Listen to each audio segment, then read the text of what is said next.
My name's Kevin Kuhn, and I've been coming here to Upper Valley for about 10 years. My story begins this past January 1st. My wife and kids left the house to go to the in-laws. Since my work schedule has me busy on most holidays, I decided to stay at home. As I was watching football, I reflected what it meant to put my life in God's hands.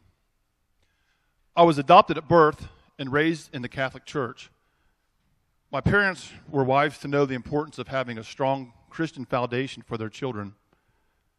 During my high school years, my family strayed from the church, and by the end of high school, I was not involved with church at all, and I began to lose self-control. I married my wife, Paula, in 1990. Paula's family attended the Fletcher United Methodist Church. Even though the church style was a little bit different than what I was used to, the people were great and very caring, but I never felt that connection that I needed.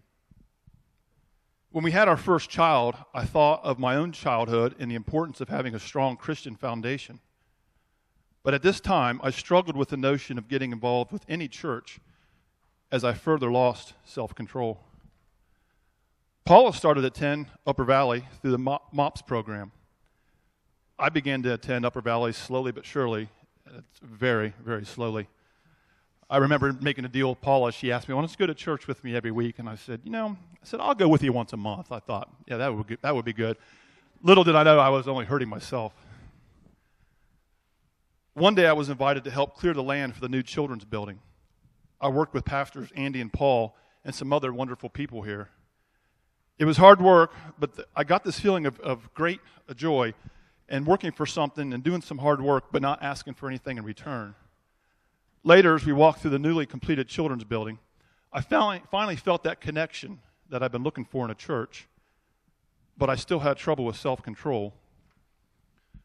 Towards the end of 2003, I lost my job. I worked across the street at Copperweld, and I had lost jobs before, but this one was different. I had a wife and 3 children.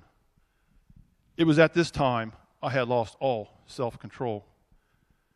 During this period, Pastor Andy asked me if I would do an 8-week Bible study. Being off work and with nothing else to do, I said, yeah, sure, that'll work. He described to me that to have a complete relationship with God, we must give up all the rooms in our spiritual house. I thought, what a great illustration. And being a guy thinking, how to get things done, I thought that's a good way to visualize it. However, I had my own plans. I thought I could pick and choose which rooms I would give up. On the last day of 2003, not only had I lost all self-control, I had lost all self-respect because I'm an alcoholic. And what I mean by an alcoholic is alcohol was priority number one. Alcohol was a priority number one every day, all day. Alcohol had overtaken my life. At the start of the new year, I knew I needed strength for self-control. Unlike the many attempts before, this one I decided would be different. This one I would put it in God's hands. It was only then I realized I had to give up the biggest room in my spiritual house. The one room that was all mine, and the one room I thought I would give up for nobody. I asked God to reveal to me, how could I gain this self-control I so desperately needed? It was then I visualized 2 paths. One path was the current path I was on. The second path was a new path. That was God's path. As I looked down my current path, it wasn't the things I could see, it was the things I could not see. I could see the alcohol. I could see the employment because I'd always held a job. And I saw friends. But it's what I couldn't see. I could not see my wife and children. I knew then it was time to take the new path. It was time to take God's path. The start of the path was not easy. In fact, it was very difficult. As I traveled further down the new path, I began to stand on the strong Christian foundations that had started so many years earlier. The more I started to put my life in God's hands and be involved here at Upper Valley, I began to gain a strength, indescribable strength, the strength I finally have needed to have the self-control necessary to resist the temptation that had shackled me for so many years.